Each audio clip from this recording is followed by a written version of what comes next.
I was introduced to Nicholas's work a few months ago, actually, and I was speaking with a friend who is a coach in Kuala Lumpur, and I was always struck by the quality of my friend's presence. And I asked him, as I've been building my own coaching practice, I said, what informs your coaching practice? What have you studied? Who have you studied with? And he immediately pointed me to Nicholas. And so I went online and I did some digging and found his beautiful website that just took me on a journey. I was really struck by the breadth of his work, not just societal, organizational, and individual, but also the depth of his experience and how varied and diverse his experience is. And I'm going to ask him to share a little bit of that today. As I've come to know Nicholas, he is an incredible human being. So it's not just his work that has drawn me to him, but the quality of who he is and the generosity of how he shares his energy and wisdom with others. And I hope you all get to experience a little bit of that today. When I read specifically about his work around Leader as Healer, I was really drawn to it. The articulation, and that's what we're here to talk about today, seemed to me the missing link in a lot of what I was experiencing with my clients and in the organizations that I work with. And so the idea that leaders are overwhelmed with the level of complexity in organizations, the amount of conversations I'm having around employee fatigue and burnout, precisely linked to change. And also in our communities, this growing distrust in leadership across our communities and society. I felt like Leader as Healer to me could be the missing link if we started to foster a new paradigm of leadership that helped leaders connect with essentially more parts of their wisdom. So not just their cognitive or intellectual wisdom, but their emotional and their physical embodied wisdom. And this is what I'm so drawn to and what I love about the work of Leader as Healer. I will not spend too much time talking about Nicholas's bio. He has an incredible one that I'd invite you to read on his website. But what I would want to do is start the conversation this morning by simply asking Nicholas a question.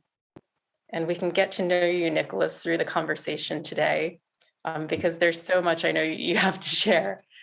And the one question I'm really drawn to ask you, Nicholas, this morning is you've had a really varied and diverse life and experience. Could you take us through the journey of all of those different experiences and how it's landed in this body of work, Leader as Healer, and the work you do today? Well, first of all, greetings to everyone. Good to be here. I don't remember the last time I did a webinar at 9 p.m. Perhaps when I was in the theatre, where we used to work all night, actually. So really all of this started for me when I was 16, in a way that was life-changing and totally unforeseen, and not consciously looked for.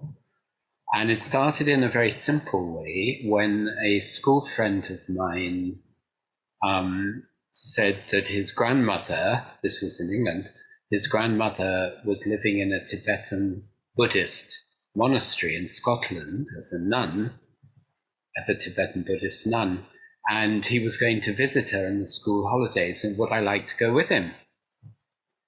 And mostly in a spirit of, 16-year-old fun and testing, I went.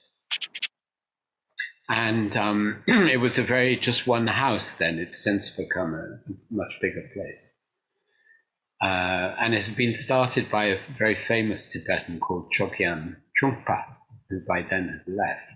Anyway, it was all very exotic and, chanting and meditating, which was very difficult, and etc. And halfway through the week, someone gave me a very classic Buddhist text to read. And I was sitting in our room reading this text, and it was like in one moment a huge window opened, And I remember absolutely knowing exactly what this text was saying and understanding the truth of it, which essentially was that we are living in a very small version of reality, and we normalize that. And when I actually say that, I think about that, that's exactly what I'm working with now. Is that true? But that's how it started for me. And it changed everything because I'd never thought about that. But it was like when you see that, you can't unsee that. So something in me woke very deeply, and then really became the most important thing in one way or another. So as a 16-year-old, there were many avenues of exploration and different authors that really inspired me, and so on and so forth. And then because I was brought up in a showbiz family, my father was a famous film producer, so I was always going to go into the arts. And I went into, not being able to follow him into cinema, I went into theatre. And just before I began my study of theatre, I was in a secondhand bookshop in London and came across what was then a very little known book by a very famous Polish theatre director, but who wasn't very well known in England, called Jerzy Grotowski. Anyone of you who's in the theatre will know that name. And this book was like a revelation to me. It became my beacon for what became 20 years in the theatre. Initially 3 years as an actor, and then 17 years plus as a director and teacher, and always exploring one thing. I was always been incredibly kind of devotional, like what's the core of what we're doing? And the core of what we were doing was researching what was the deepest state an actor could go into, in which she or he became like a channel, meaning they would start to work with the text. And if they knew how to be in the right state, which was a state of very high activation, very high frequency, this is very literal, it's not so important to talk about that now, very high frequency and totally receptive, totally surrendered, without any wish to control what was going to happen, but rather to allow the most extraordinary things would happen. An actor would start speaking a text, a Shakespeare text or whatever, and there'd be like eruption inside of emotion, of intention, of action. So really for 20 years, that was my study, because we were very interested in, every artist knows this as an occasional phenomenon, but actually what was the practice of this? That was really the research.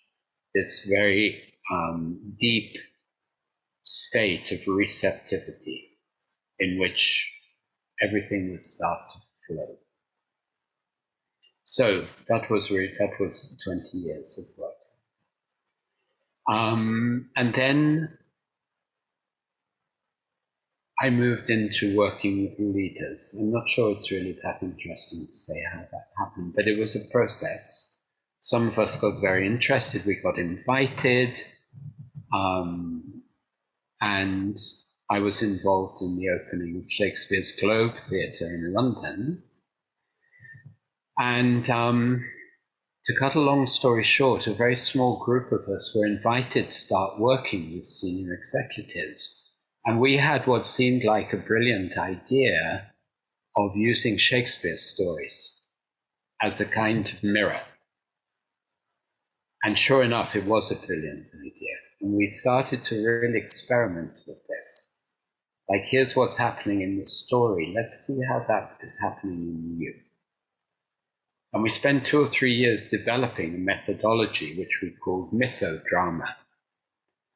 And we started to get really good at it. We were very rigorous and a lot in demand. So in 2001, we very deliberately exited the theatre and created a consultancy based on that work. And we were working all around the world, often taking senior leaders on 5-day retreats, using the story as a mirror. And of course, they're very deep stories. And that developed and developed until about 5 years ago, when I needed to exit and really focus more on what I call presence work. So to move away from the story and just go deeper and deeper into what is really presence in leadership. What does it really mean? Because we're very confused about presence. We kind of think it's charisma or... No, presence is very precise. And that became my kind of focus. Until a couple of years ago, when I was kind of reflecting, and this new, I thought of it as a kind of archetype, started to come into my consciousness, which announced itself as leader, as healer, which seemed a bit far out, to be honest, at the beginning. But I started to mention it hesitantly to some of my CEO clients. And the response was always, wow, yes, yes. So basically that grew. You know, I lived with it, I felt it, I started writing a book, which for me was not easy because I'm not a natural writer. And the book was finally finished a few months ago. It will be published in March. And earlier in the year, I ran the online program for 4 top corporate teams. And that's how Leader as Healer was born. It's a much deeper level of the presence work. It's taking the core articulation of the presence work to a deeper level. And it's really starting, actually, now that I think about it, it's starting from exactly that awakening I had when I was 16. Because the core foundation of Leader as Healer is the realization that we are living in a culture that has normalized a very, you can call it a very small bandwidth. You can call it a small version of reality. And it's a version of reality that, above all, is dominated by thinking. So we got used to living in a kind of conceptual version of reality. Everything is thinking about. And the whole work of Leader as Healer is saying we need to break that addiction and come back here. Because thinking is somewhere out here. It's a vital function, but it is not supposed to be running the show. If it's running the show, it keeps us in a disconnected, detached version of reality. Because thinking doesn't feel. And we've forgotten that. We've forgotten that our thinking doesn't feel anything. So if we're living in a modality where we are dominated by thinking, that that's our primary way of processing the world, we're fundamentally disconnected. We're disconnected from the body. That's very obvious how disconnected most people are from the body. Crucially, we're disconnected from our emotions. I'd like to talk more about that. And we're also disconnected from what's generally called the transpersonal dimensions of consciousness, which have been recognized for decades in psychology. So it's like we live in a small bubble. And almost all the leaders I work with, all the teams I work with, are operating within that small bubble. Another way of looking at it is to say that there are many things we can talk about, but to say that all of us inevitably, in our process of development from when we are young, we exile whole parts of us. We have to. We have to. Because when we are fragile, vulnerable young beings, and we have experiences that are too difficult to digest, they're too much for our nervous system. This can be what seems like a minor indignity right through to much more challenging circumstance. But if we don't feel met by our environment, we don't feel sufficiently held, we will not be able to process our experience.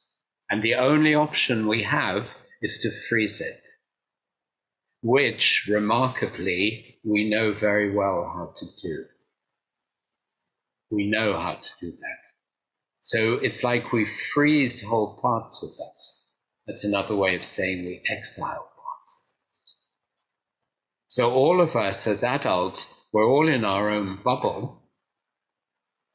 And that bubble is a mixture of more or less free-flowing energy and a lot of frozen energy.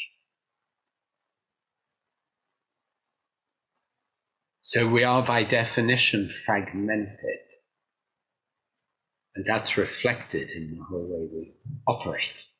And it's reflected in the fact that we tend to live in this conceptual bubble rather than I'm here, I feel my body, I feel the world through my body, which is one of the purposes of the body. I feel my emotions, I have emotional resonance with you, and I have a very sophisticated thinking capacity, and they work together in a more and more coherent way. For instance, what does that mean? Let's say you ask somebody, how are you feeling right now? Do you notice that most people can't answer them? Most people will, even if they start by saying, I feel, within 10 seconds you realize they're telling you what they're thinking. So a lot of our speaking is not coherent because there is what's actually happening, and then there are my words out here. So I speak about reuniting word and energy. That's a huge practice that anyone I work with, whether it's client or team, we really need to practice that, because that in itself is a big correction of this culture of absence or disconnection. Now, in order for that to happen, at least two things need to occur. The first is I have to do what seems like slowing down, because my thinking goes with very fast. And if I don't stop that, my thinking will always dominate. So ask me how I'm feeling, I'll tell you what I'm thinking, even if I use the word I feel. So the first thing is we have to slow down. The second and most critical and most powerful action is we have to learn what it means to pay attention. What is happening inside me? That sounds simple, but it's something we are very far away from doing a lot of the time. What is really happening inside me? Now, what is really happening inside me? There's at least several different things. It's physical sensation. Like, can I really start to pay attention and notice what's happening in my body? Not because it has a meaning necessarily, mostly it's not about it having a meaning, it's that I become more one with myself. I already start to make a deeper contact with myself. By noticing, maybe we'll do a practice around this, by noticing what's happening in my body. Because actually when I start to notice, there are more and more subtle sensations. Now, just before I go on, I'll also say that this, of course, is the basis of what we call mindfulness. Now, we know now from neuroscience that once we start to really pay attention, our brainwave frequency measurably changes, measurably. So this is objective science. The moment I start to really pay attention, which has nothing to do with thinking, it's a completely different faculty, my brainwave frequency changes from one numerical range to another, or from what is called beta waves function to alpha wave function. So the very act of paying attention to my body is not about understanding what's happening in my body. It's that act of listening, because paying attention is a form of listening, changes my state. It also, we know, activates more my right brain hemisphere. So we already begin to bring more of ourselves to the table. Then with time, we may be able to start noticing what's actually happening emotionally inside. And here, I believe we have to do a massive rewrite about the whole way we think about emotion. So from where I sit, there is no such thing as positive or negative emotion. That's all a complete nonsense. And it just becomes a way of helping us not fear. We have basic human emotions. We have fear. We have sadness. We have anger. We have joy. Those are kind of the four main human emotions. Not one of them is negative and not one of them is positive. They are all energy. To give a very simple proof of this, almost everyone, in one way or another, believes fear blocks me. If I'm with a room full of execs and I say, how many of you believe fear blocks you? Virtually everyone will do that, because that's what we believe. But actually, when we start to create enough safety, and people become willing to actually feel what we call fear or anxiety, like feel the sensation viscerally in the body, because it feels safe enough to do so, almost always what happens is there's a huge opening inside. Even on a very physical level, people suddenly will start to say, wow, I really feel my legs now. And there's energy moving throughout my body. And I feel very deeply settled in myself. So guess what? Fear didn't block you. The problem was you blocked fear.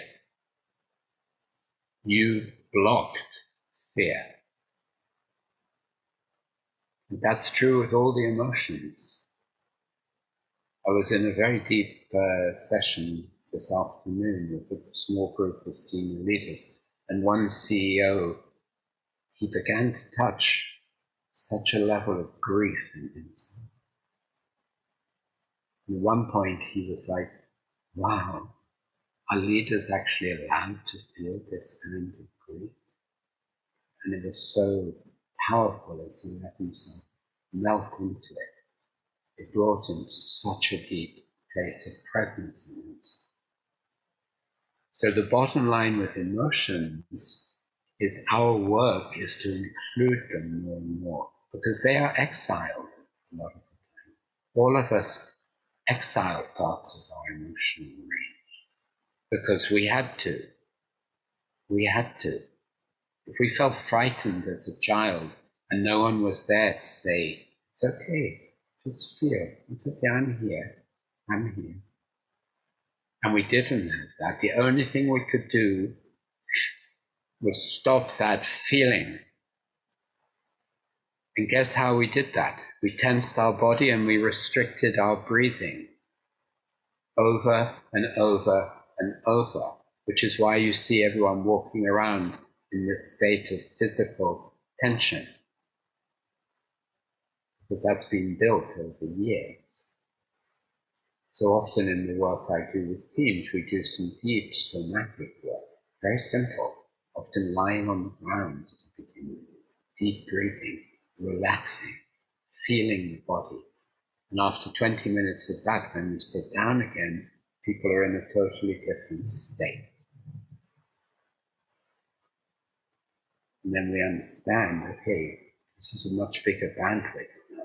And actually my thinking got much more interesting, much more interesting. And then we practice deeper levels of meditation, because mindfulness actually, in my view, is very dumbed down. Mindfulness is far too often used to make my existing dysfunctional operating system feel a bit more relaxed, right? Like if I meditate a bit, I'll feel a bit less stressed. That's such a dumbing down. That's not the purpose of mindfulness. It's much deeper. Mindfulness is about, in the Jewish mystical tradition, they have a lovely metaphor. They say that when you open the page of a book, you see all the black letters, but there is also a white page. There is also a white page. And in our narrow bandwidth, we're fixated on the black letters, but the white page is where there is the beginning of huge possibility. Huge possibility. But the white page, just as I described with an actor, the white page calls us, first of all, to go into what feels like a kind of deep emptiness. And secondly, to enter real unknowing. And the more I work, the more I understand whether we're coaching or whether we are a leader. The territory of unknowing is one of the most important territories of all. And it's the one our left brain hates the most. Right?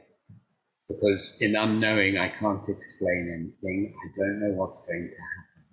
I don't know, but I'm in this listening. Why is that important? Because once an individual or a team begin to learn to rest in that, extraordinary levels of what feel like downloads, whatever you want to call that, higher intelligence, most extraordinary levels of insight start that would never be arrived at through normal thinking. This every artist knows, every scientist knows, the people who are at the top of their game. They know this. They know that those moments of real insight, they come. Why do we say, the idea came to me? The idea came to me. So the entry into the white page is a very, very deep part of our life, if we recognize it. And if we learn to tolerate the discomfort I have with not knowing. I train coaches as well. Some of you here trained with me. That's one of the biggest, deepest gateways for coach. Stop trying to predict or direct what's happening. Be present with the client. feel then.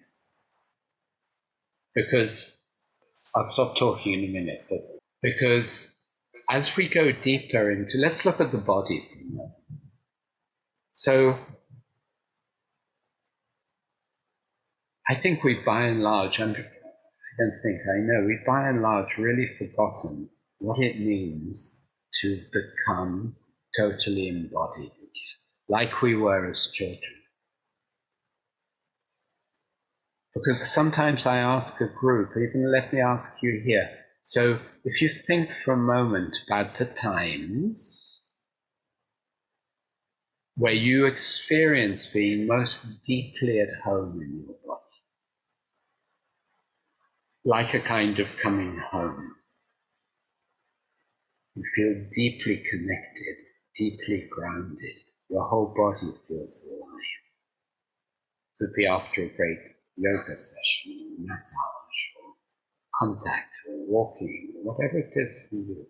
But those moments when your whole body really comes online, and then ask yourself, well, so, but how much of my normal day do I feel like? Now, most executives will tell you 5%. Right, so that's crazy. That's what we've normalized. That's what we've normalized. But what are we losing? What we're losing is, first of all, the experience and feeling of coming home, feeling more alive. But we're also losing the fact that our body is a huge instrument of information gathering. Not the way the mind gathers information, but of feeling. How come we have conversations where we don't feel each other? How come that's become normal? How come? That's the culture of absence, that we speak to each other and we don't feel each other because we're so out of our bodies. But if we have a big practice of coming home to my body, moment to moment, that's how I go through the day. When I meet you, I feel you.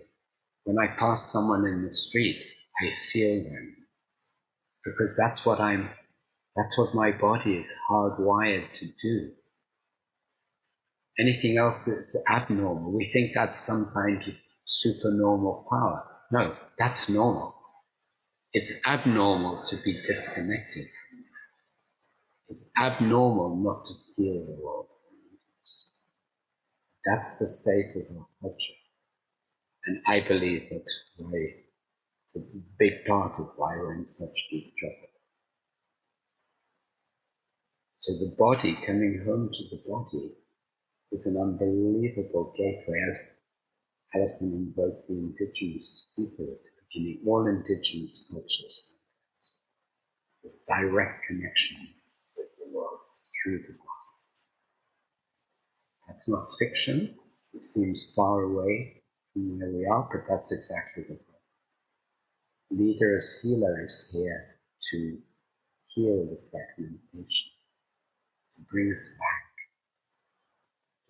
back into coherence of mind, body, heart, silence, one coherent function.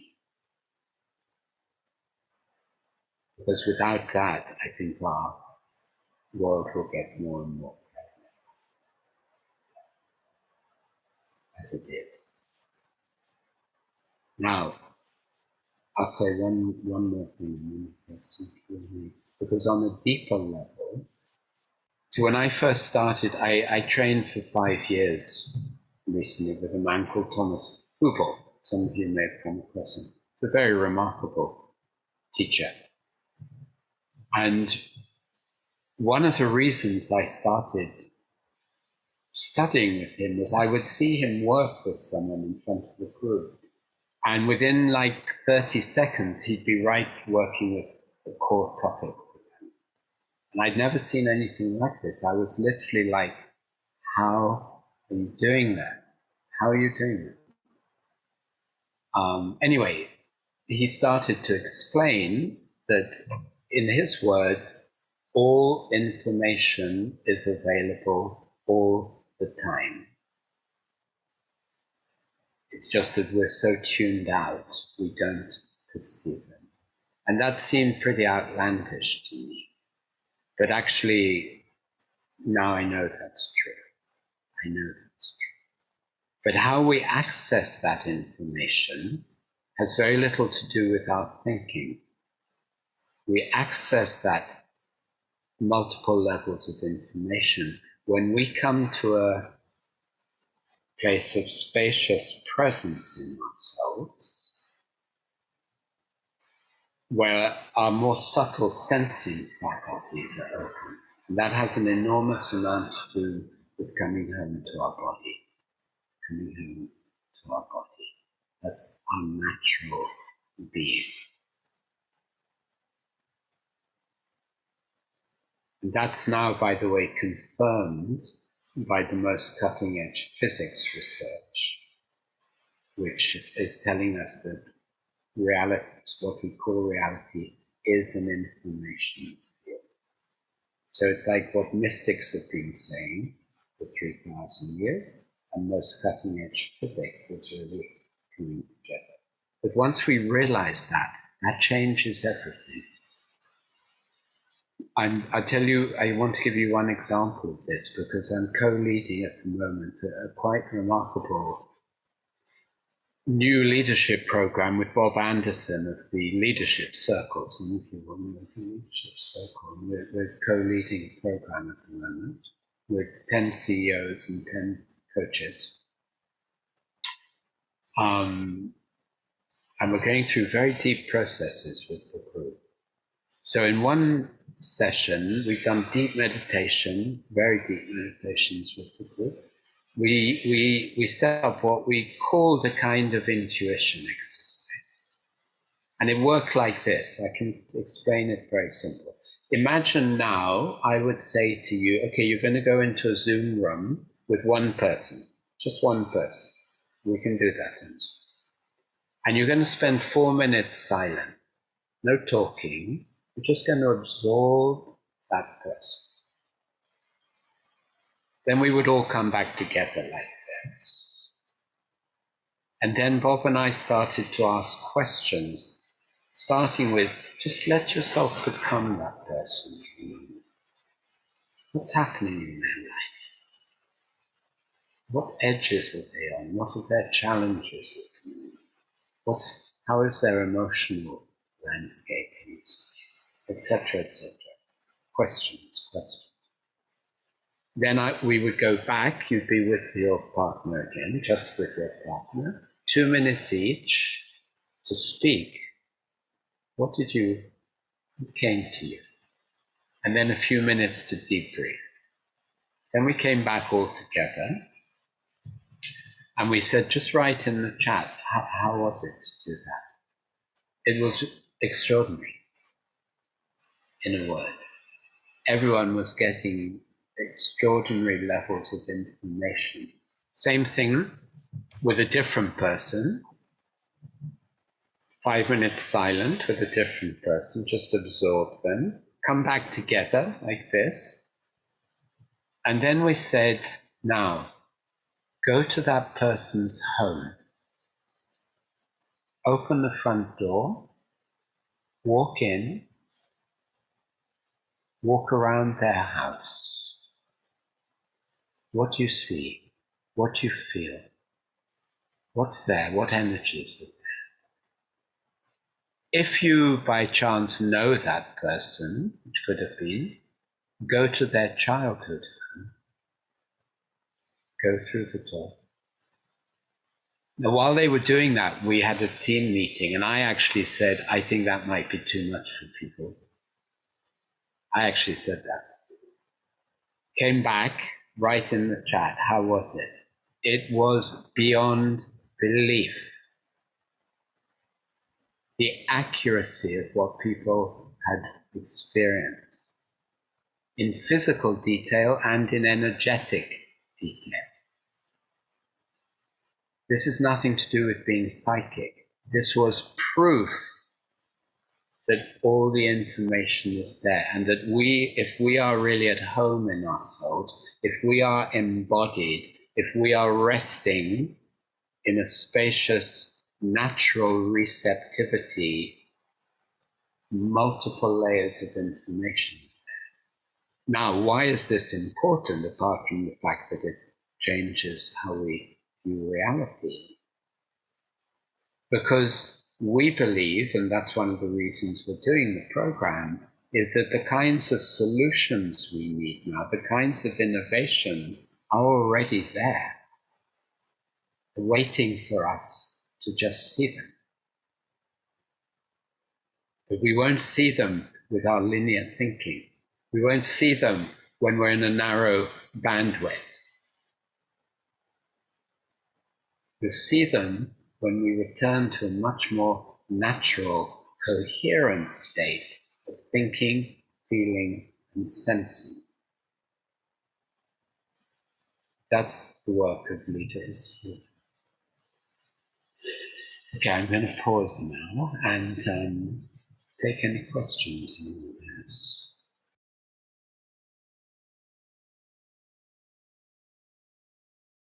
I trained a long time ago with a very powerful Hawaiian kahuna, Hawaiian spiritual teacher. It's a very old tradition. He was a very powerful man. And he once said, because we were talking about a bit what you're saying, how do I protect myself? Do I need to somehow protect myself in the way you're saying? He said, the only protection we need, or you need, is to know who you are. Now, there's a deep, deep truth in that, because what I now would understand that he meant was two things. The more deeply grounded we are, that really has a meaning. That's part of knowing who we are. But the other part is, in a way, much more demanding. It's that we need to keep working to clear our own emotional body, to integrate our own emotional body. Because a lot of the time when we are affected and we say, oh, that person is affecting me, that's not really what's happening. What's actually happening is unintegrated emotional parts of me are getting activated. And we need to recognize them. It's like we say, oh, that person is draining. No, no one is draining. There are no vampires out there. What's happening is this, it's touching unintegrated parts of me. And therefore people say, I lose my presence. Yeah, but that's not because of out there. Out there is just activating something in us. It's hard, but it's true.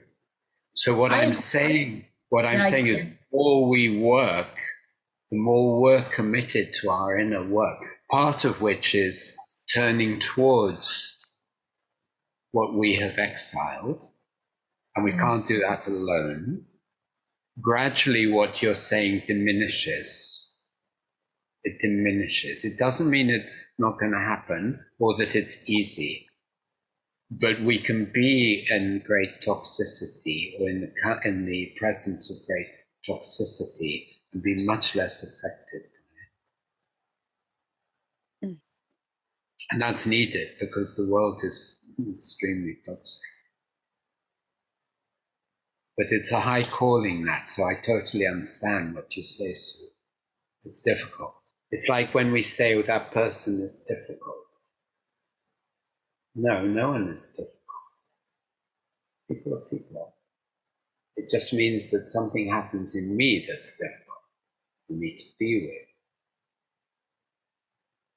And then my work is to take that to whoever I work with, a colleague or a coach, and look at what's happening in me. And then I can meet that from a clearer place because I process what's happening in me. And, also, let's bring another level of complexity in here. Because each of us is a composition of multiple layers of matter, let's say.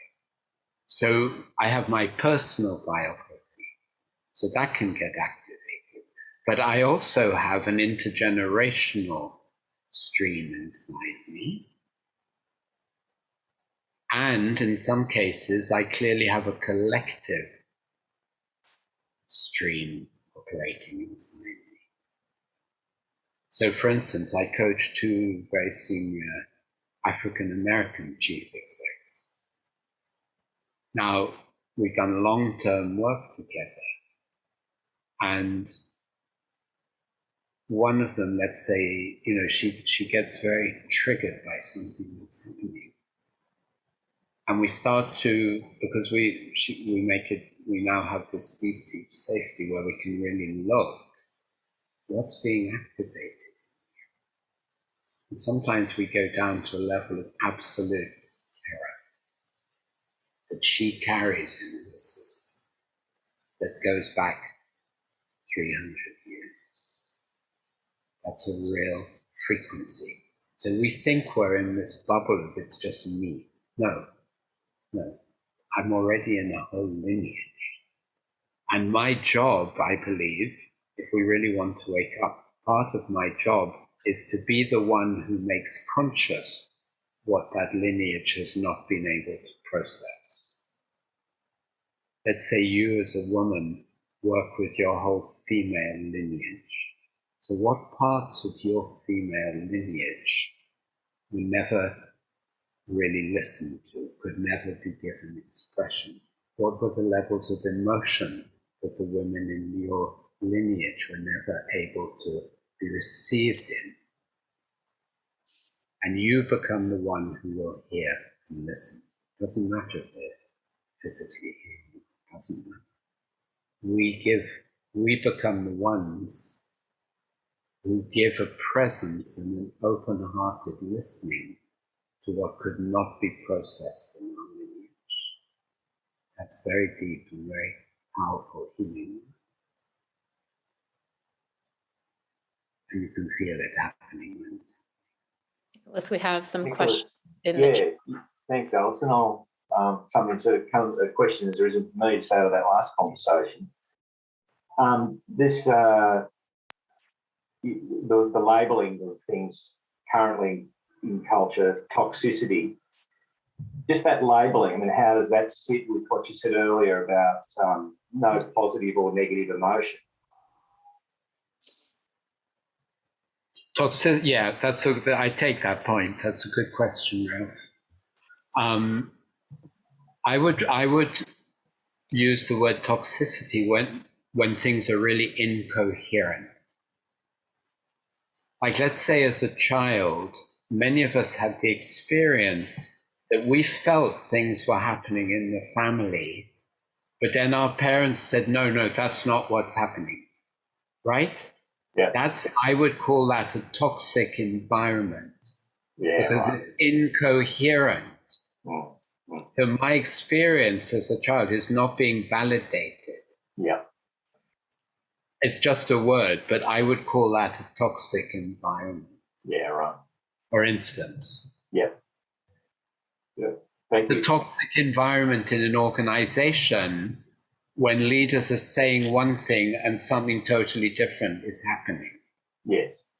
So it creates a fragmented, incoherent energy field in which everyone in one way or another feels, yeah, exactly. That's a toxic environment. If you ask me, what do I mean by that? Yeah. Once someone will actually feel what they're feeling, no, that's the opposite of toxic. Yeah. If we can really feel what we're feeling. Yeah.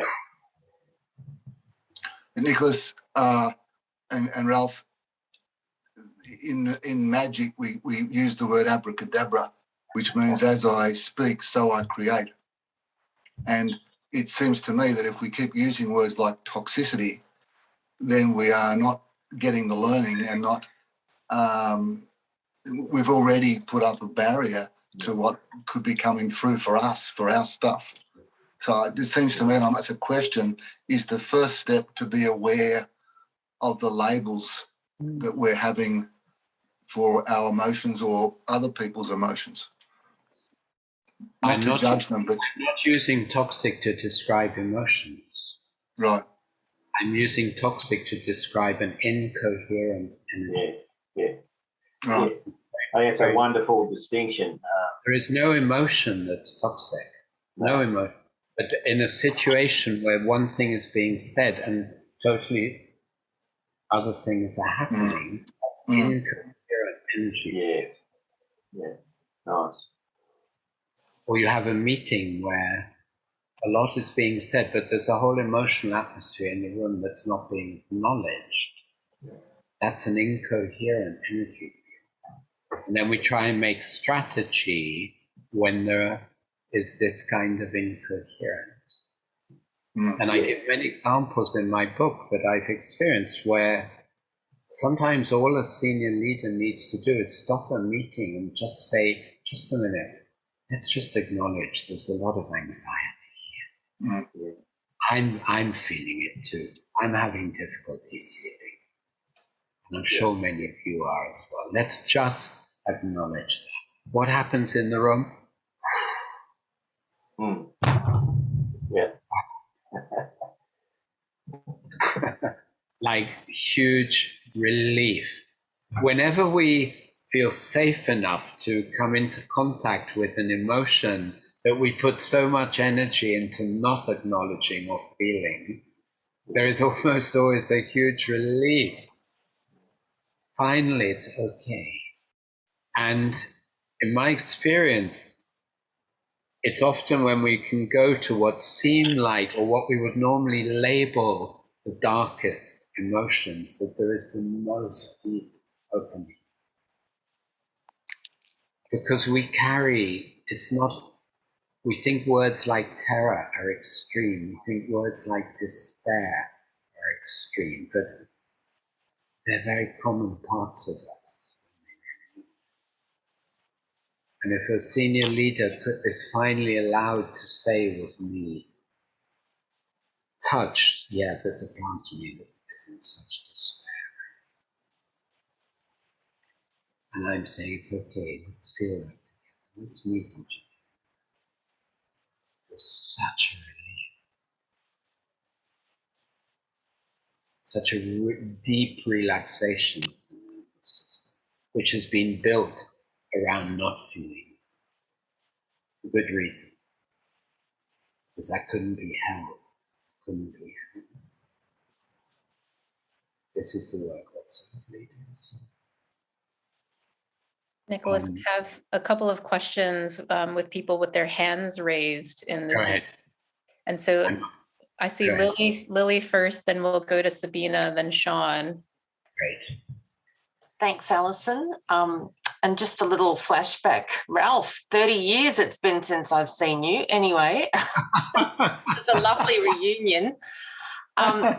Nicholas, I am loving your tour guiding for me on a journey of connection. And I had a question. I got stuck in something you were describing earlier when you were talking about presence and the sense of connecting both with the physical body and then through that with the emotional body. I got stuck in that conversation because, well, from a personal perspective, I feel very connected to my emotions, but I don't feel very connected to my body. And conversely, I know a person who is extremely, like this person's an extreme example of what I would say in my humble, opinionated, judgmental self, is that he's very connected to his body, but doesn't have an emotional literacy, at least that I've ever witnessed. And I often experience a sense of the kind of shadow emotions or the disallowed emotions kind of running the show. And so I'm wondering if you can talk more about how that sense of presencing, connecting to the body, the emotions, because I've seen the disconnect in two inverse ways, in myself and in someone else. So that's my question, really. Could you speak more to that? Hmm.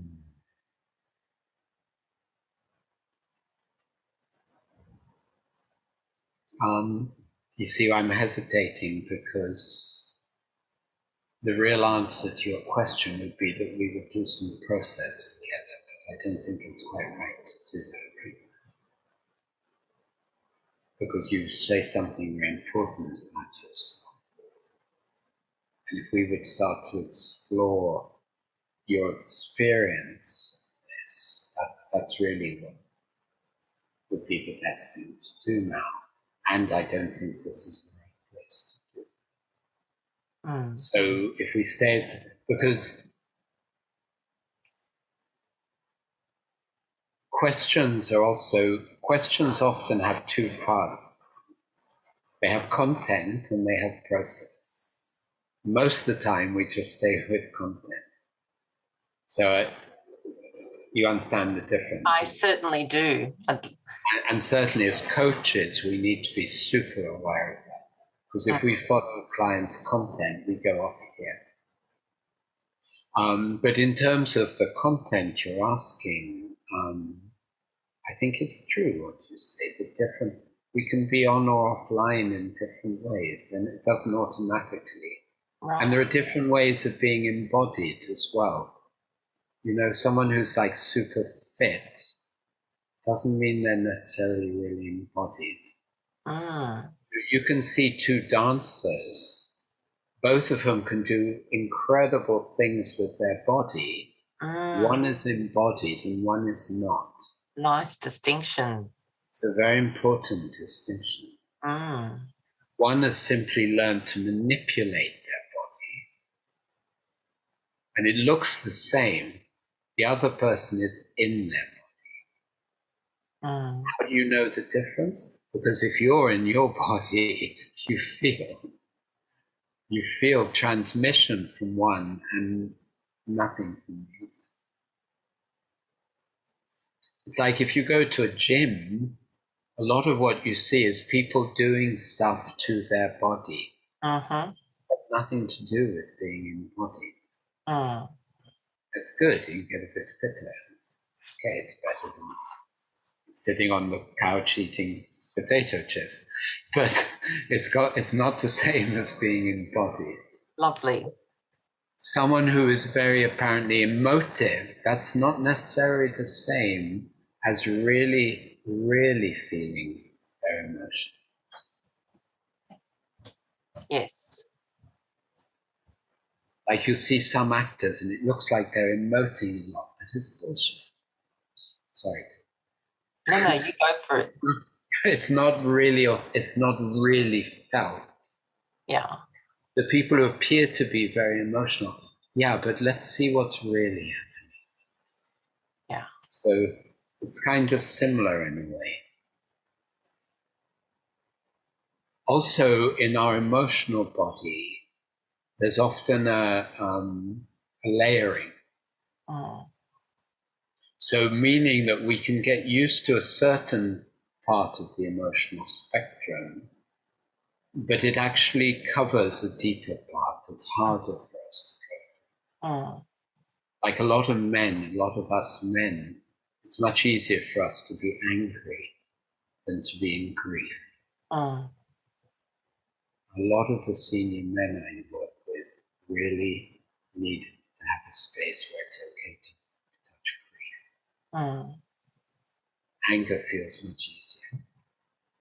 And if I may dare say it, sometimes in women it's the opposite. Working today with a woman, again, in this small group of senior people, and for the first time in ages, she gave herself permission, with my support, to really feel rage. It's amazing. So our emotional body also often has layers. So there's a lot of precision. It's interesting because it's a big paradox that in such a left brain dominated world, there is an incredible lack of precision. The work I do is huge precision. Like, what are we really touching? Not approximately, what are we really teaching here? What are we really feeling here?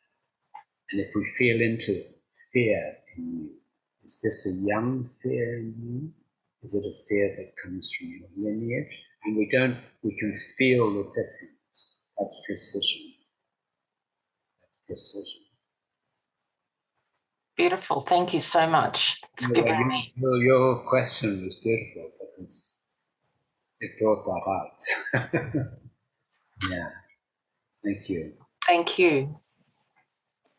Sabina has her hand raised, and then we'll go to Sean. And then we have another question in the chat. And Nicholas, if there's a separate time, we also want to continue a little bit and come back to questions. Welcome your guidance there. Something like this, Then we'll do a little meditation. Go ahead. Next person. Nicholas, it's Sabina here. Hello. I need to just find you. Wait a minute. Okay. 2 pages.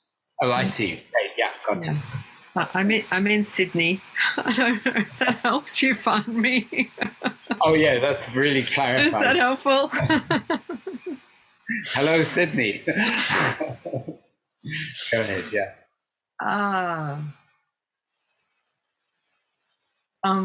There's a lot going on inside me at the moment, and Take your time.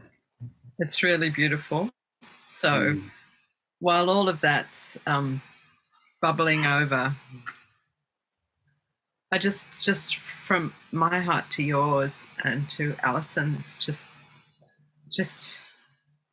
thank you.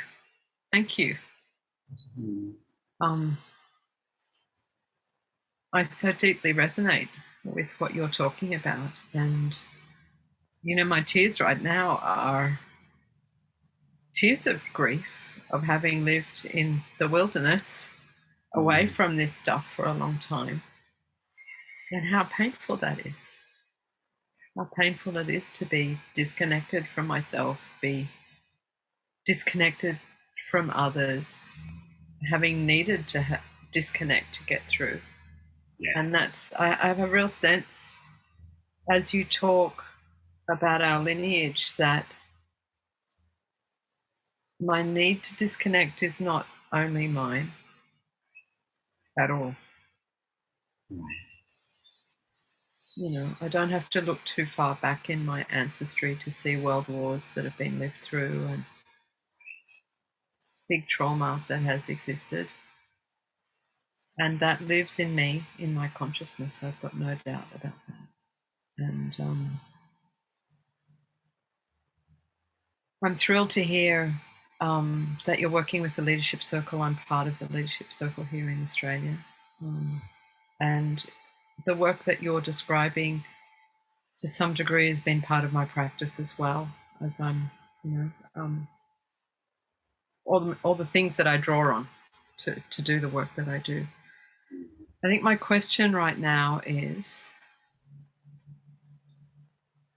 I'm aware through the work that I've done that I came into the world with a very big feeling body, and that I had experiences as a baby where that was not met, was not understood, was shut down, was punished, was shamed. And so, now in my mid-50s, part of my journey is learning how to switch that all back on again. And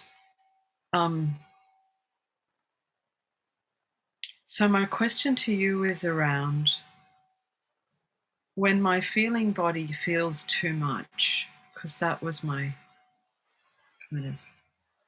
that was the disconnect when I was little. When that feels too much, and it often feels too much, and I default to lots of ways to not feel.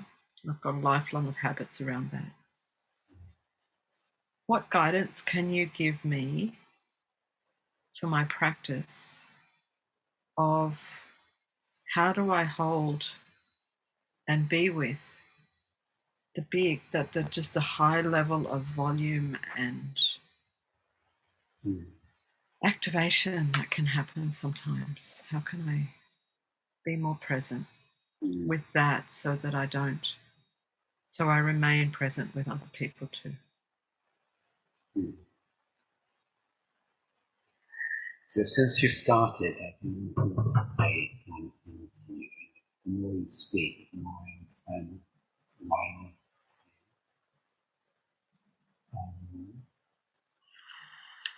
I want to invite you, us, you and me, all of us, but you and me, to actually, let's be intimate for a moment with your movement of self-protection. Movement, sorry, Self-protection, what you thank you. call disconnecting. Let's honor that truly, really. Yeah.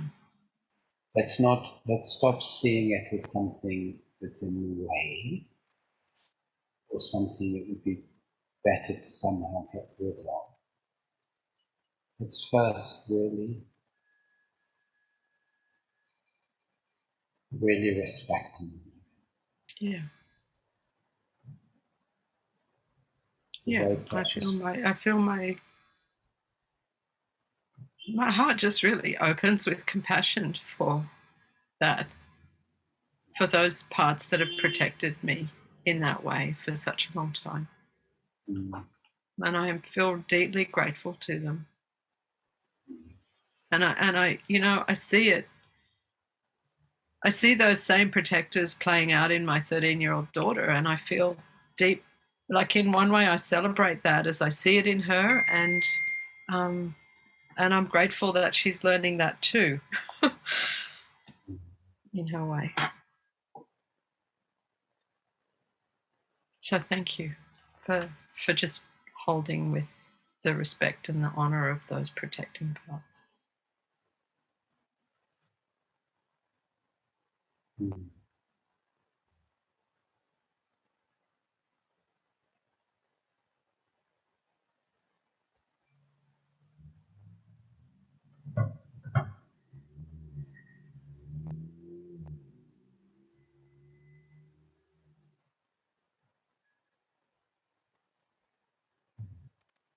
As I sit with that, Nicholas, I kind of just that little, well, it's not little, I don't want to value judge it in any way, but that invitation that you just extended to me, my whole nervous system is settling. Right, because, yeah, exactly, because even whether you say you feel some compassion, which I believe, there's also a tension inside. Yeah. With those. So to really embrace them as you do this brings you to a more whole place.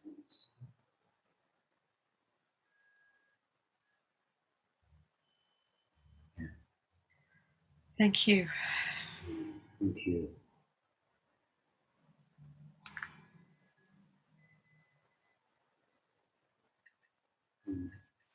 So there's a very radical principle in this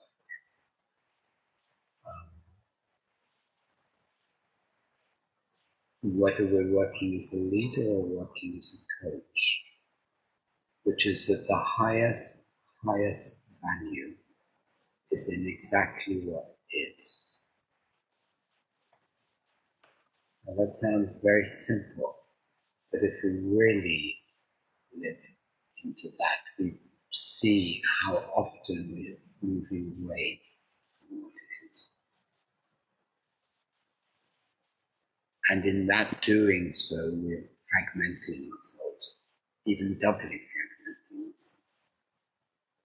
It's like we're exiling an already exiled.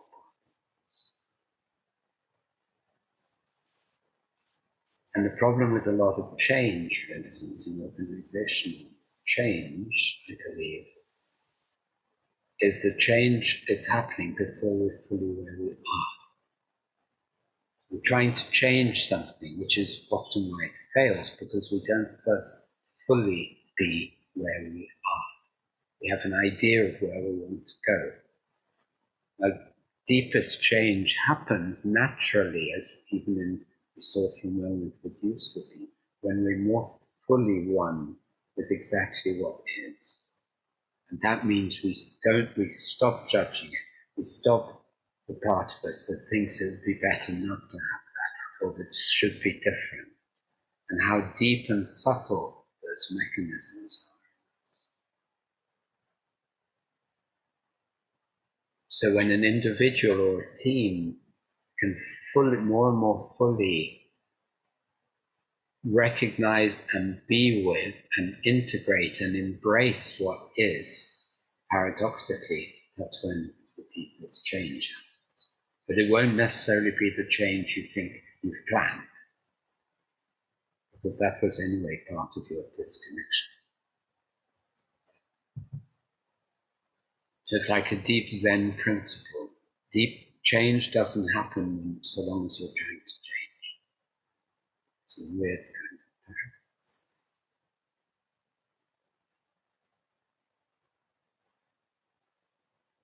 The change that needs to happen is that we stop moving away from what is.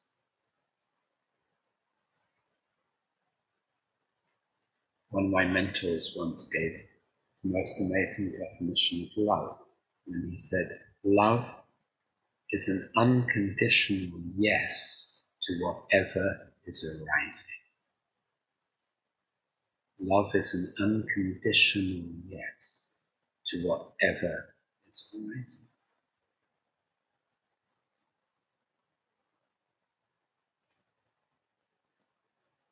And intimacy is intimacy with what is. When we can meet each other in the intimacy of what is, what's really happening. My question was, in the practice of leader as healer, who or what is being healed?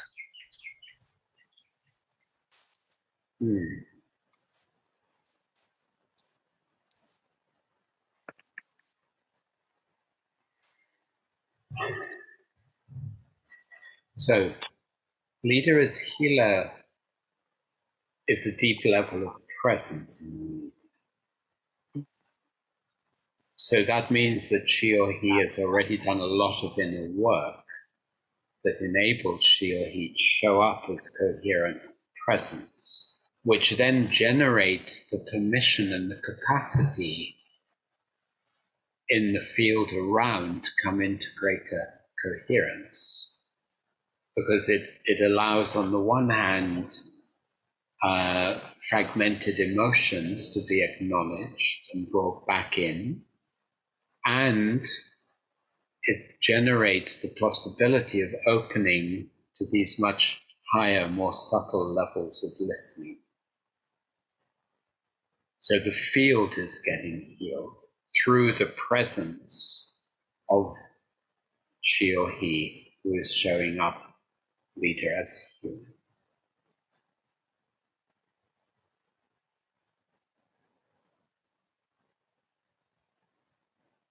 It's a great question, thank you.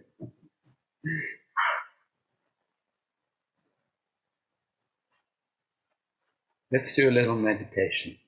Yeah, let's take a moment.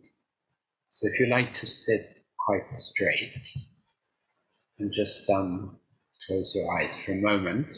I know I go a bit quiet, so I'm going to put my microphone right in front of me. And Alison, tell me if I get too quiet.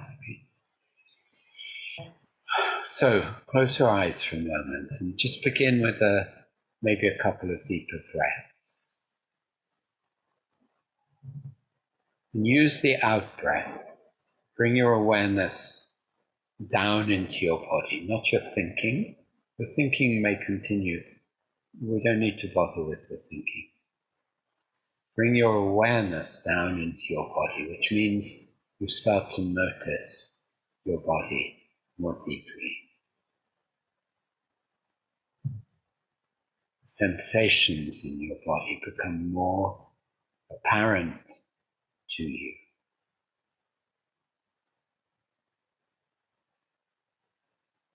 And see if you can notice that With each out breath, it's possible just to melt a little bit. So you come down more. Maybe with each out breath, you actually feel yourself sitting more, like your body just very gently softens.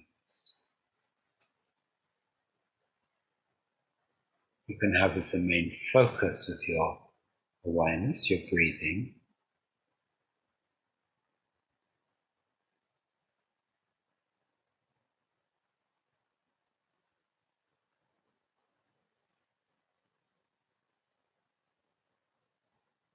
You begin to feel our pelvis, our legs, just noticing all the different sensations.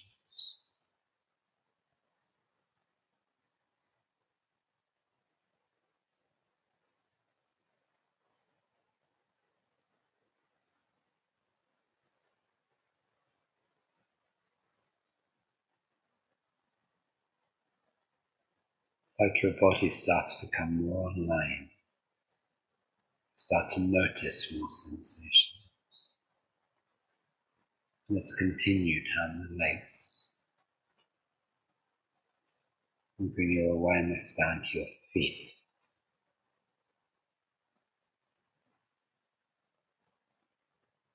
Contact of your feet with the ground.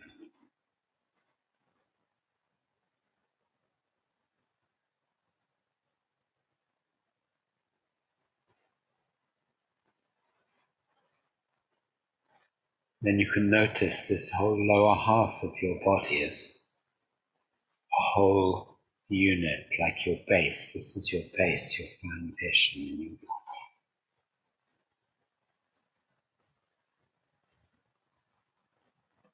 And your upper body sits relaxed yet straight on this foundation.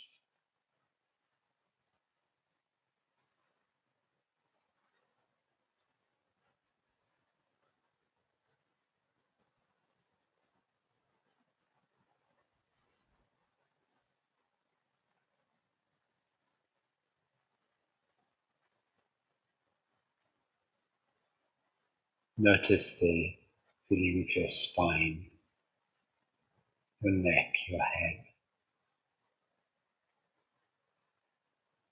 And as you hold some awareness in your pelvis and you're sitting, at the same time, notice the center at the top of your head.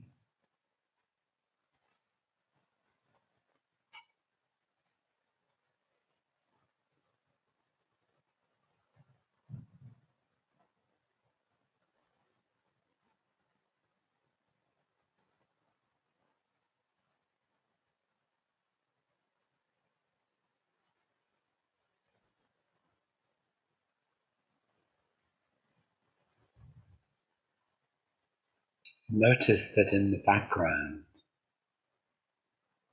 there's a sense of spaciousness, of silence.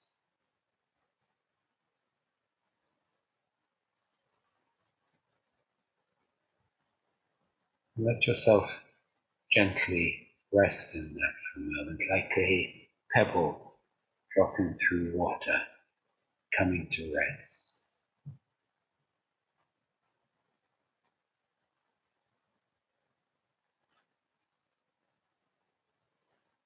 So you feel your body, you notice your breathing, you notice the sensations, and you notice this very deep, spacious, timeless background.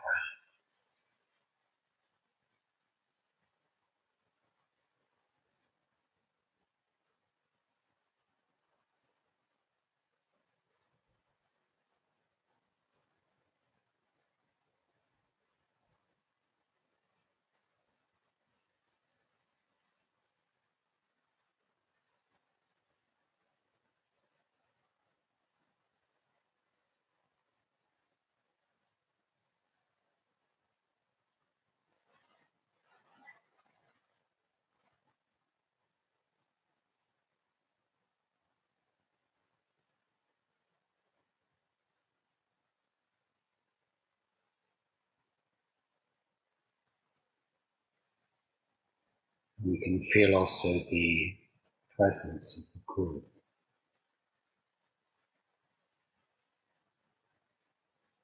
Each of us in our individual body, and yet each of us part of this much bigger space.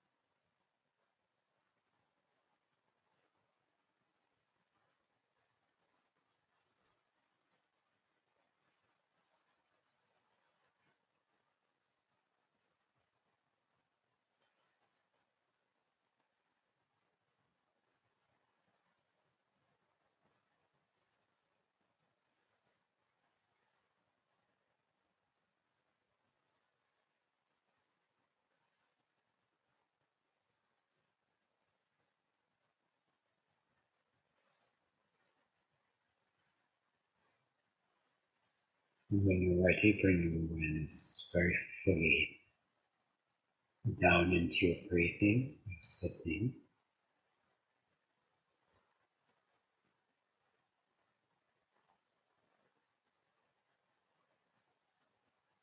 And set an intention that when you open your eyes, you will be both with inner attention and outer attention at the same time. So as you open your eyes, you don't lose this inner sensing of your inner space. You keep both channels open, your inner and your outer. So whenever you're ready, just gently open your eyes.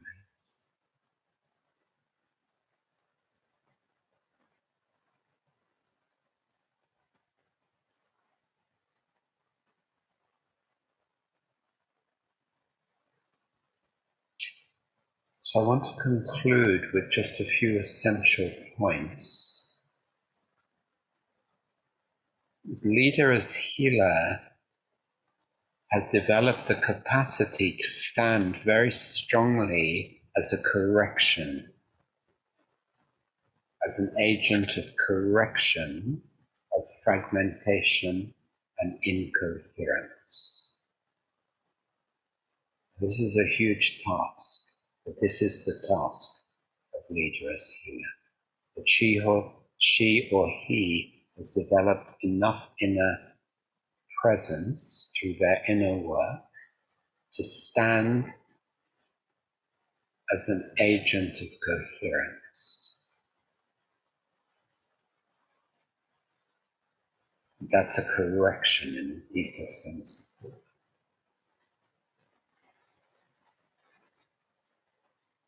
My belief is that that is urgently needed now in every different circumstance.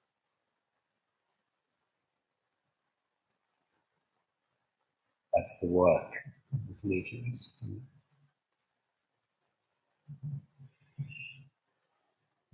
Alison, do you want to say something? I'm sitting with a lot, Nicholas. And I'm struck by when I can open my emotional sphere more, how many emotions can coexist all at once. So I'll name them right now. The first one is gratitude to you and all of the others in this space that are doing this work. There's so much courage and so much vulnerability in that. I'm in gratitude for those who might have received a seed of inspiration from today that ignites something unimaginable. The second one, second feeling, is one of great fear. Fear that the work is so big. Can I do it? The narrative I'm asking in myself.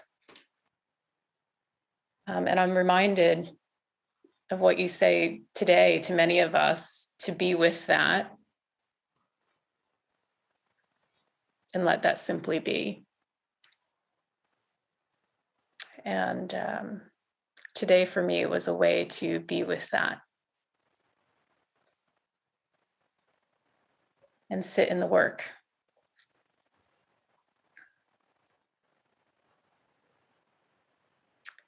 And my last, perhaps I guess, wondering, Nicholas, is how do we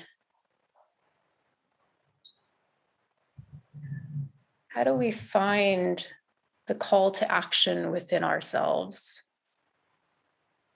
Where is the well we can draw upon to fully embody or lean into being a leader as healer?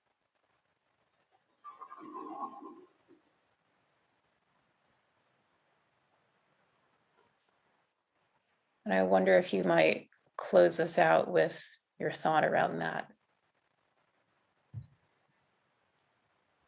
How do I What I would fortify? love to do, what I'd love to do to close this out is to offer actually a very game-changing practice, which we can all take into our daily life.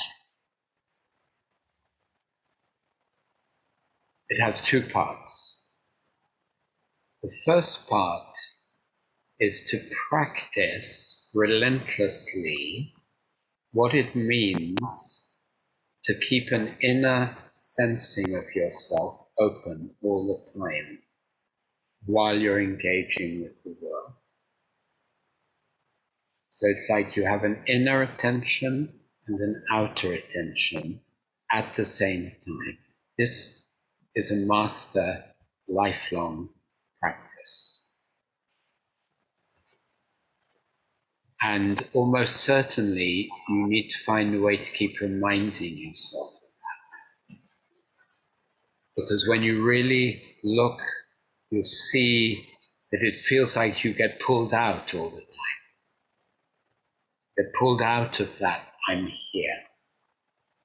I'm here. One of the cornerstone phrases of Leader as Healer is, I'm here and I'm available. But I'm here. So within that inner and outer, then there's a deeper practice, which is something like this. This is something that I first heard many, many years ago from a Zen meditation teacher I was working with, who said he used to teach that at any one moment, we're either on a forward circle or a backward circle. So if we feel that for a moment, if you feel the movement of a forward circle, let's do it together. It's like we come up and out and we go towards the world. That's a forward circle. And if you notice when you do that, it's like you've lost your base. You lost a feeling of your base. Now we do the opposite. We take a big out breath. We come back and we come down. We come down. That's the backwards. So his message was, whenever you notice you're on a forward circle, get off it. Because when we're on a forward circle, we're leaving home. And then we're not much use to anyone.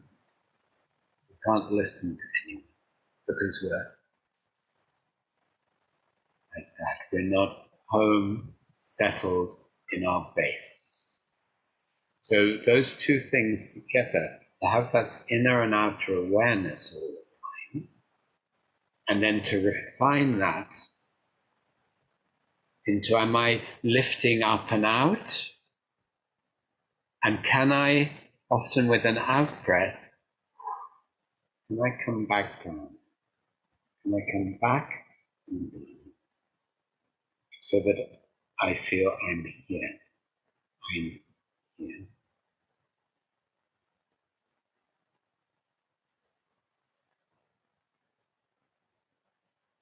So my invitation is to really, really bring more and more refined attention to that. It's a game-changing.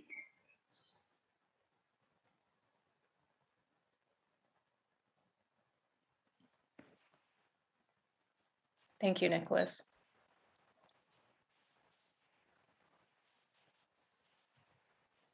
I think in the final 4 minutes. Just 1 second, because Tessa also, can you also be too much on a backward circle? Not in the way I mean it, no. Being on a backward circle, it's got nothing to do with being introverted. It's, I come back down to my base. That's the meaning of backwards. And it gets deeper and deeper and deeper. You cannot be too much on it. Not in the way I mean it. Sorry, go ahead, Alice. That's beautiful. I interpret that with my own energy as coming back down to the ground. Yeah.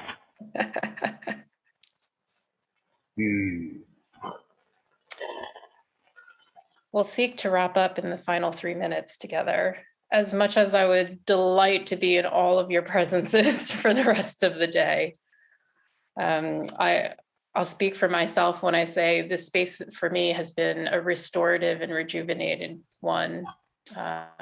One where it's a bit of a playground for me to explore more of who I am so that I can share more of who I am with the world.